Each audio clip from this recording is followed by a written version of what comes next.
Bon, nous sommes aujourd'hui réunis à Lyon, donc en présence de multiples associations. Vous êtes les porte-parole d'un certain nombre de situations que nous dénonçons dans le cadre du parcours que nous intitulons Désir d'éthique, donc de Bretagne jusqu'à Rome, en passant par Bruxelles. Donc voilà. Et puis on regroupe un certain nombre d'organisations qui s'associent à cette opération. Donc ici à Lyon, nous avons les représentants de la CNETH, donc qui organise cette opération en collaboration avec le SAMU social agricole. Et nous avons un des principaux responsables régional, je vais dire même national, avec Guy Varambier, qui est bien connu parce qu'il connaît les plateaux de télévision, il gère de nombreux dossiers et il nous accueille dans sa bonne ville, ainsi que Bernard Schmick. Bernard Schmick a la double représentation, puisqu'il est à la fois vice-président du SAMU social agricole et aussi vice-président, l'un des deux vice-présidents avec Bernard, avec François Bourlet, donc de la CNETH. Voilà, donc bienvenue à cette réunion de travail. Simplement, la parole, sachant qu'on a d'autres interviews qui se préparent, à Guy Varambier.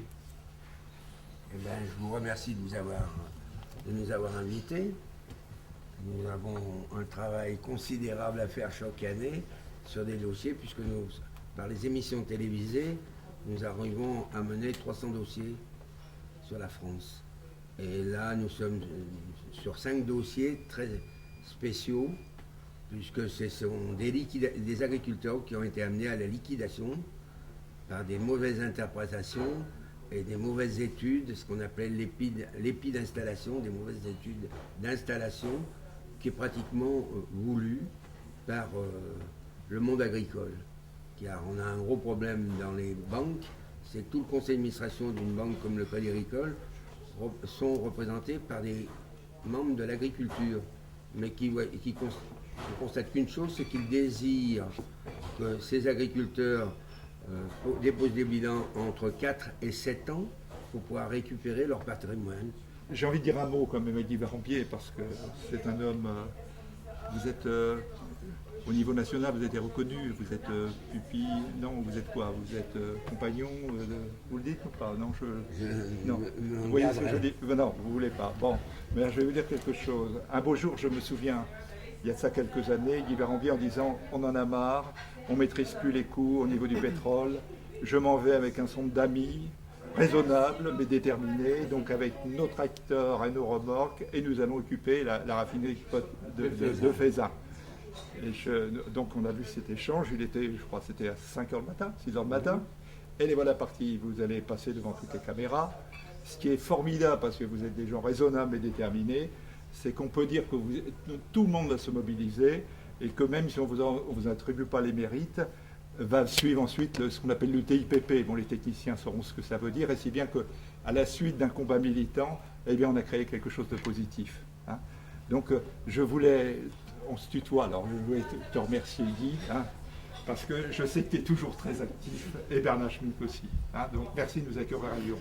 Et en même temps, avant de démarrer, je voudrais aussi avoir un mot pour une autre opération qui est importante, qui se passe à Lyon et qui arrive demain à Lyon. Donc c'est l'opération Science en Marche. Et là, elle repose sur les jeunes générations qui sont aussi en difficulté, qui ont du mal à trouver des jobs. Donc on aura l'occasion d'en reparler tout à l'heure. On accueille Pierre Michaud. Pierre Michaud est docteur en sciences. Il fait partie de ces gens qui cherchent un travail durable. Et pourtant, il est à la pointe, il le dira dans son témoignage, d'une certaine technologie pour le soin, notamment pour les femmes, etc.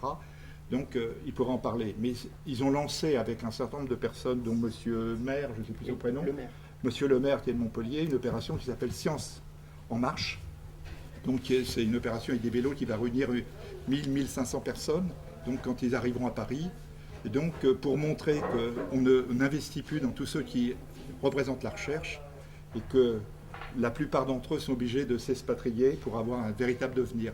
Donc, autre forme d'exclusion dans notre société. Vous êtes les uns et les autres témoins de situations qui vous est arrivées, ici avec la banque, ici avec un tribunal de commerce, ici avec une organisation agricole, ici avec une administration. Donc, c'est le but de l'opération Désir d'éthique. Voilà, merci, on démarre.